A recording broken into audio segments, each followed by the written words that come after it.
Le bruit de l'eau qui coulait dans la douche était le seul bruit qui emplissait la maison, l'enveloppant d'un calme irréel.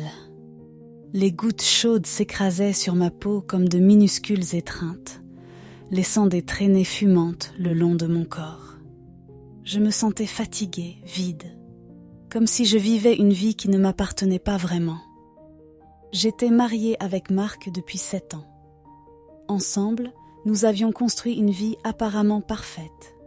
Une maison en banlieue, un travail stable, un quotidien rassurant. Mais quelque chose avait changé.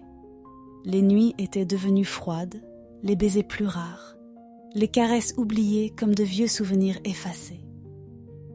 Le désir s'était estompé, remplacé par une distance silencieuse que je ne parvenais pas à combler. Marc était de plus en plus absent, consumé par des voyages d'affaires, des conférences et des réunions interminables. Je restais seule, prisonnière d'un vide qui grandissait en moi. Ce matin-là, alors que je prenais une longue douche relaxante, un bruit inattendu brise ma solitude. La porte de la salle de bain s'ouvre lentement. Mon cœur bondit dans ma gorge. Je pensais que c'était Marc, qui revenait à l'improviste. Mais je savais que c'était impossible. « Désolée, je ne savais pas que tu étais là. » La voix grave et posée de Charles, mon beau-père, m'a pris de court. Il se tenait figé sur le seuil, son odeur de tabac et de santal emplissant la pièce, se mêlant à la chaleur torride de la douche. Charles avait toujours été une présence constante dans nos vies. Après le décès de sa femme, il a commencé à passer plus de temps avec nous, comme s'il cherchait refuge dans notre routine pour combler son propre vide.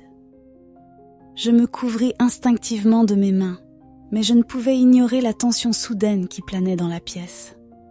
Son regard n'était pas seulement surpris, il y avait quelque chose de plus profond, une étincelle inexprimée cachée dans les ombres de son visage usé par le temps. « Je ne voulais pas te déranger », dit-il d'une voix douce, mais il ne bougea pas. Il resta là, les yeux toujours fixés sur moi, chargé de quelque chose que je ne pouvais déchiffrer. J'aurais dû lui dire de partir, j'aurais dû réagir, mais je ne l'ai pas fait. Si cette histoire vous a intrigué jusqu'à présent, laissez un commentaire. Que devrait faire Sophie selon vous? S'arrêter avant de franchir le point de non-retour ou céder à ses émotions? L'instant se prolongea à l'infini, un silence lourd d'attente. Puis Charles fit un pas en avant. Mon cœur battit plus vite, mes mains tremblantes ne trouvèrent pas d'ancrage. Je sentis son souffle se mêler à la vapeur de la douche. Lorsqu'il tendit la main pour me caresser le visage, je frémis. « Tu es belle », murmura-t-il, et ces mots me frappèrent comme un coup de poing dans l'estomac. Il fallait que je l'arrête, il fallait que je m'arrête moi-même. Mais le désir a une façon cruelle de se glisser dans le vide laissé par l'absence. Le baiser est venu de manière inattendue, lent et chargé d'une passion longtemps réprimée. Je ne m'étais pas sentie aussi vivante depuis des années. La culpabilité est venue plus tard, comme une marée qui s'est abattue sur moi alors qu'il était déjà trop tard. Lorsque nous nous sommes éloignés, le silence entre nous était plus fort que tous les mots. « Je ne dirai rien », murmura Charles avant de quitter la salle de bain. Mais le secret était déjà un poids qui nous marquerait à jamais. Les jours qui suivirent furent un supplice.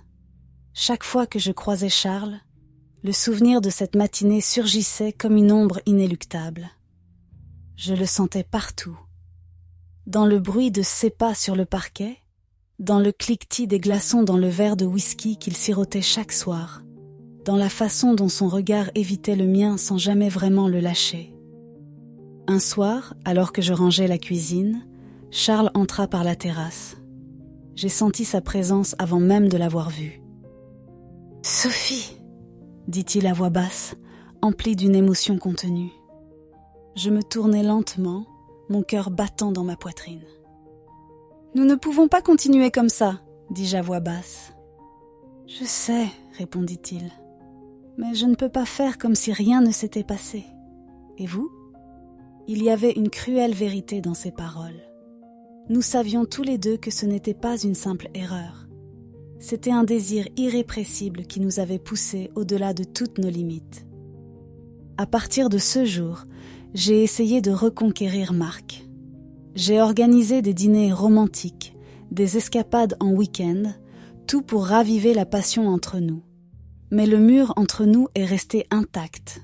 Et Charles, il était toujours dans mes pensées.